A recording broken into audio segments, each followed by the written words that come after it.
When Mexico sends its people, they're not sending their best. They're not sending you. They're not sending you. They're sending people that have lots of problems, and they're bringing those problems with us. They're bringing drugs. They're bringing crime. They're rapists. I will build a great, great wall on our southern border, and I will have Mexico pay for that wall. Mark my words. So if you don't get an actual check from the Mexican government for $8 or $10 or $12 billion, whatever it will cost, how are you going to make them pay for the wall? I will, and the wall just got 10 feet taller. When Hillary Clinton says this is a racist attack, and you reject that, if you are saying he can't do his job because of his race, is that not the definition of racism? No, I don't think so at all. No? No, he's proud of his heritage. I respect him for that. But you're saying he can't do his job because of it. Look, he's proud of his heritage, okay? I'm building a wall. And it's a wall between Mexico, not another country. But he's not from Mexico. In my opinion, he's from Indiana. Earlier today, Speaker of the House Paul Ryan speaking out against Donald Trump's comments on the judge. Take a listen. Look, the comment about the judge the other day just was out of left field from my mind. It's reasoning I don't relate to. I completely disagree with the thinking behind that.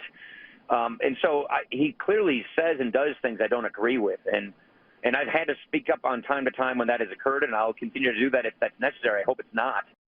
You know what? Give me a different term. Give me a different term. What else would you like to say? Oh, you want me to say that? Okay, I said, no, I'll use the word anchor baby. Excuse me. I'll use the word anchor baby. Donald J. Trump is calling for a total and complete shutdown of Muslims entering the United States until our country's representatives can figure out what the hell is going on. Last night you told CNN, quote, Islam hates us. Did you mean all 1.6 billion Muslims? I mean a lot of them. At a candidates forum in Iowa, Donald Trump at it again, this time ripping into Senator John McCain. He's not a war hero. He's a war hero. He's a war hero. 5.5 years. He's a war hero because he was captured. I like people that weren't captured, okay? I hate to tell you. Now Trump's attack on McCain, his party's 2008 nominee, and a Vietnam veteran who spent more than 5 years in a POW camp, has given them an opening to go after him. Donald Trump owes every American veteran, and in particular John McCain, an apology. He appeared to mock a reporter with a disability. Take a look. Written by a nice reporter. Now the poor guy, you got to see this guy. Oh, I don't know what I said. I don't remember. He's going like, I don't remember. Oh, maybe that's what I said. This is 14 years ago. They didn't do a retraction. That reporter he is talking about is Serge Kovaleski, who now works for the New York Times. As you can see right there, he suffers from a chronic condition that impairs movement of his arms. A Times spokesman says they find it outrageous that Trump would ridicule the man's appearance. It's weak to disparage women. It's weak to disparage Hispanics. I don't disparage. It's weak to denigrate the disabled.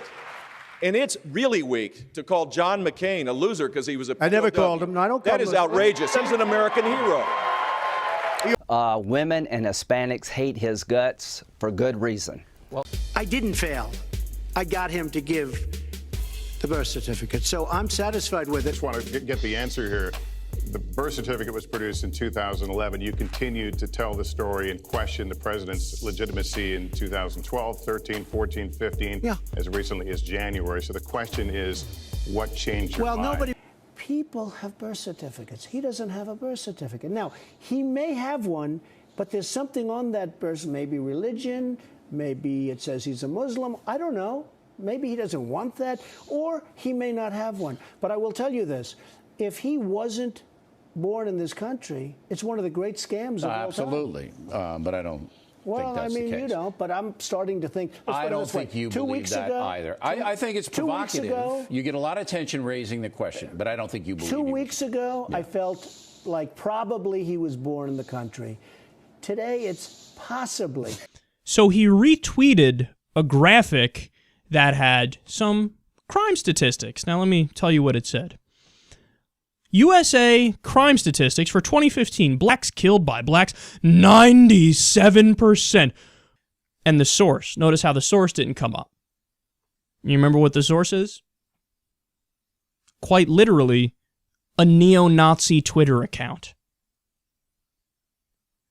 When you tweet out a thing, and this bothered me, I got to tell you, you tweeted out that whites killed by blacks, these were statistics you picked up from somewhere, at a rate of 81%. And that's totally wrong. Whites killed by blacks is 15%, yet you tweeted it was 81%. Now, Bill, I didn't tweet. I retweeted somebody that was supposedly an expert, but you don't and it was also a radio show. Why do you want to be in that zone? Hey, Bill, am I going to check every statistic? I've got millions and millions of people. You got it. You're a presidential contender. You got to check it. I have millions of people. You know what? Fine. But this came out of radio shows and everything else. Oh, come on, radio shows? All it was is a retweet. I didn't say. Excuse me. All it was is a retweet. It wasn't from me, and it did. It came out of a radio show and other places. Don't do this. Don't put your name on stuff like this, because it makes the other side, it gives them stuff to tell the ill-informed voter that you're a racist. I mean, you just handed them the platter. This was a retweet. Bill, I'm sure you're looking out for me. Everybody is, right? Yeah. This was a retweet.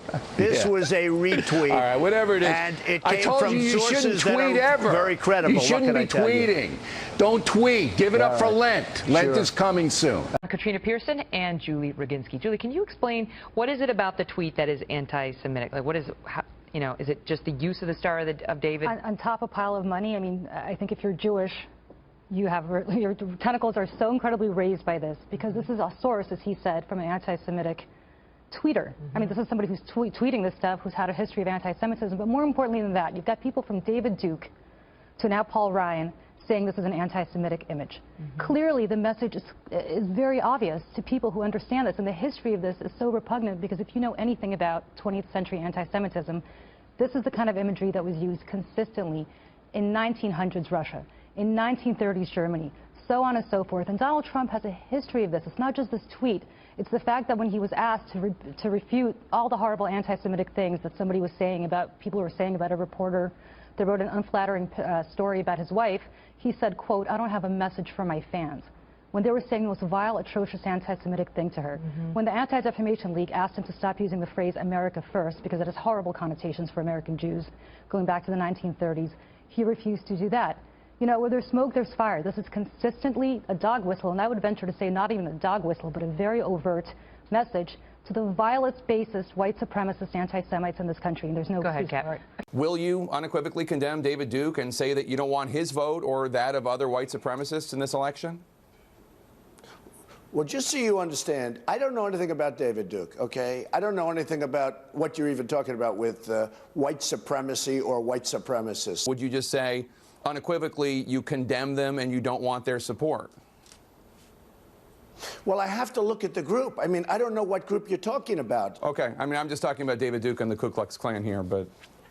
I don't know, honestly, I don't know David Duke. I don't believe I've ever met him. I'm pretty sure I didn't meet him, and I just don't know anything about him. 14,000 apartments in 39 different buildings, all mostly white tenants. That is until the Department of Justice took notice in 1973 and slammed Donald Trump and his father Fred Trump with a lawsuit. Trump management was charged with discriminating against African Americans and breaking federal law. Donald Trump, then just 27, was president of the company. Goldweber was a lawyer for the DOJ's Fair Housing section at the time and was called on to handle the Trump case. When the black testers came, they were shown, they may have been shown apartments, but were told nothing was available.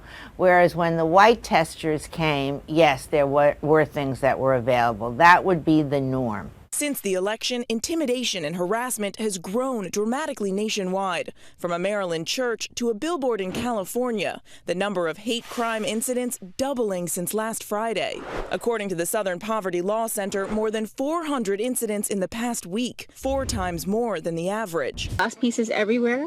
Someone broke into her car, stole her purse, and left a note. They had mistaken me as an Islamic woman. Nikki suffers from lupus and wears a bandana for sun protection. Whoever wrote the hate message assumed she was Muslim.